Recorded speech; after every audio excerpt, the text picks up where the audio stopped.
The hum of the Boeing 777's engines was a low, rhythmic vibration that usually lulled me to sleep. But today, sleep was the last thing on my mind.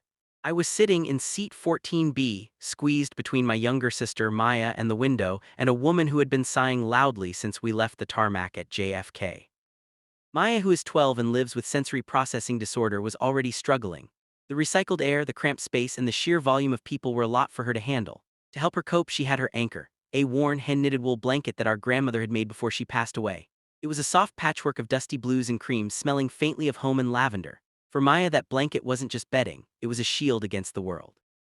"Are you okay, May?" I whispered, checking on her. She had her noise-canceling headphones on, her eyes closed, clutching the blanket to her chest as if it were a life raft.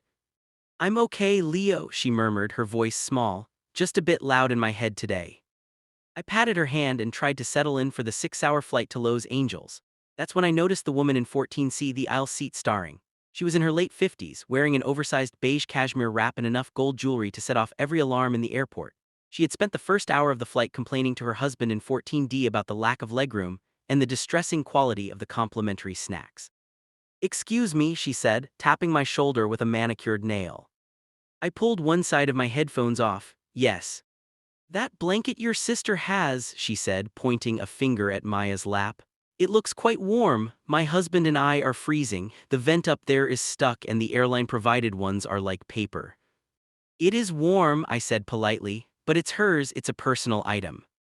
The woman, whose name tag on her designer bag read Linda, huffed. "Well, surely she can share, or you can give me yours. I'm a gold member with this airline and I've never been so uncomfortable." "I don't have one, Linda," I said, catching the name, "and my sister needs that. We're fine, thanks." I turned back to my book, hoping that would be the end of it. It wasn't. The growing tension. An hour passed. Maya had finally drifted into a light sleep, her grip on the blanket loosening just a fraction.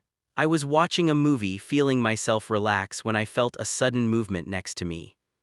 I looked over and my blood went cold. Linda was leaning across me, her hand literally gripping the corner of Maya's blue blanket. She was trying to slide it off my sister's lap while Maya slept.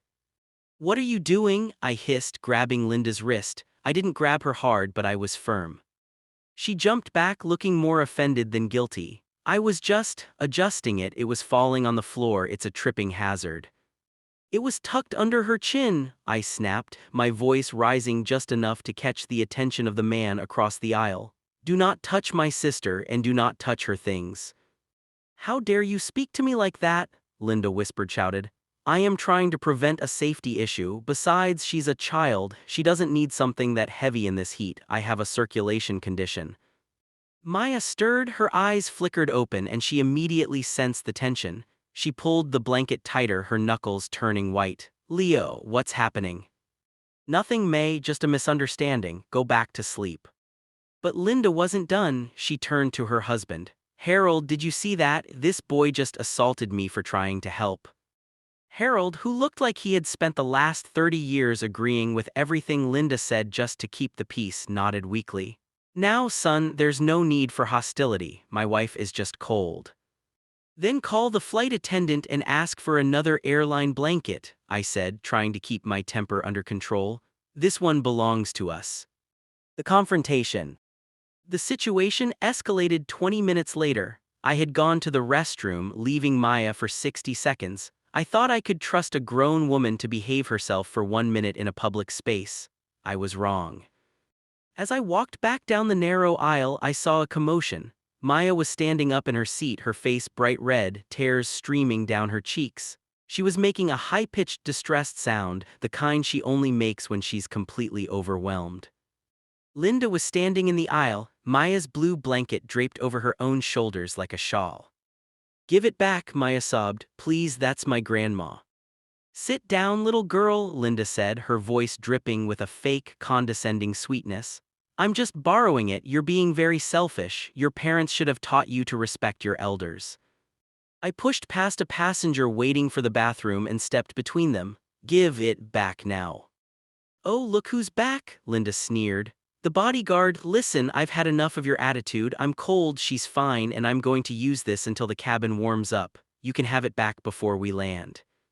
You took it off a sleeping child, I said, my voice shaking with rage. That is theft. Give it to me before I make a scene you won't recover from. You're already making a scene, Linda cried out, turning to the rest of the cabin. Help, this young man is threatening me. At that moment, a flight attendant appeared. Her name tag read Sarah. She was tall, with a sharp, professional bob and eyes that looked like they had seen everything from mid-air births to engine failures. She didn't look like someone who played games. Is there a problem here? Sarah asked, her voice calm but commanding. Yes, Linda chirped, immediately changing her tone to one of a victim. This young man and his sister have been harassing me. I simply asked to use this spare blanket they weren't using and he became physically aggressive. I feel unsafe in this row. Sarah looked at me, then at Maya, who was now vibrating with anxiety, hiding her face in her hands.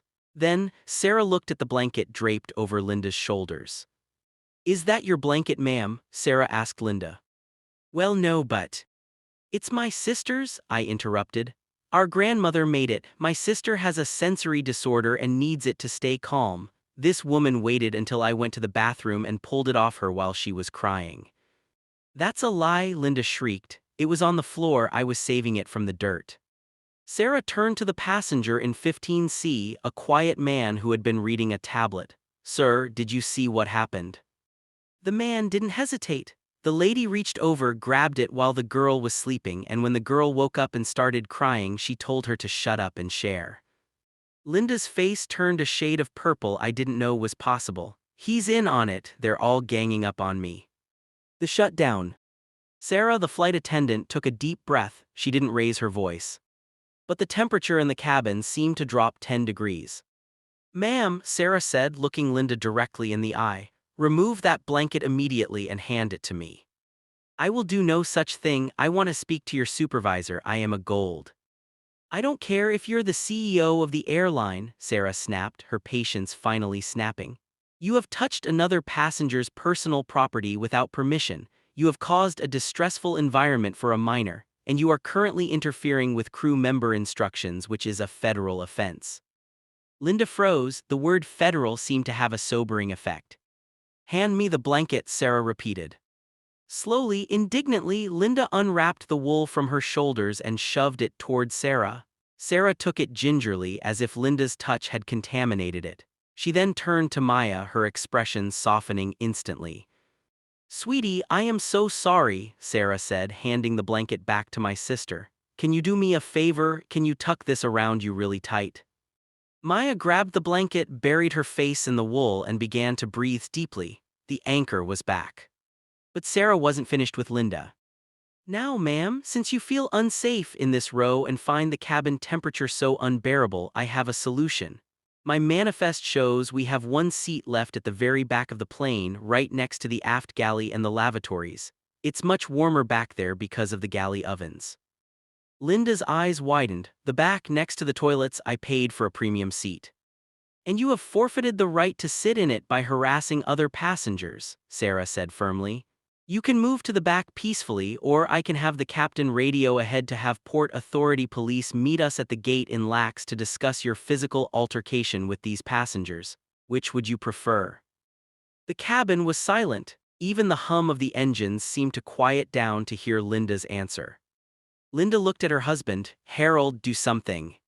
Harold looked at his shoes. I think you should move, Linda. I'll stay here and watch the bags. The Karen of seat 14C had no choice. She gathered her designer wrap, her gold-trimmed handbag, and her bruised ego. As she shuffled down the aisle toward the back of the plane, a few passengers actually started a quiet, golf-style clap. The resolution. Once Linda was gone, Sarah brought Maya a cup of hot chocolate and a pair of the high-end first-class slippers.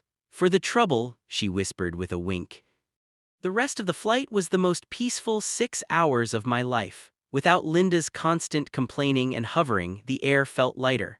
Maya eventually fell back into a deep, restorative sleep, her fingers entwined in the blue and cream yarn of Grandma's blanket. When we finally touched down in Los Angeles and the fastened seatbelt sign dinged off, I saw Linda one last time. She was trudging off the plane, looking exhausted and disheveled, her expensive clothes wrinkled from sitting in the cramped back row. As we walked through the jet bridge, Sarah was standing by the door thanking passengers. I stopped for a second. "Thank you," I said, "for everything. You really saved the trip for her." Sarah smiled and looked at Maya, who was draped in her blanket like a superhero cape. "No one messes with a kid's comfort on my watch. Have a great stay in LA, guys." We walked out into the bright California sunshine. Maya looked up at me, gripping her blanket tight. "Leo." "Yeah, May. I'm glad we kept the blanket." "Me too, May, me too." The Karen had tried to take a piece of our home, but the world, or at least one very sharp flight attendant, had decided that today the good guys were keeping their warmth. We headed toward baggage claim, the blue wool fluttering behind us, a small victory in a very large sky.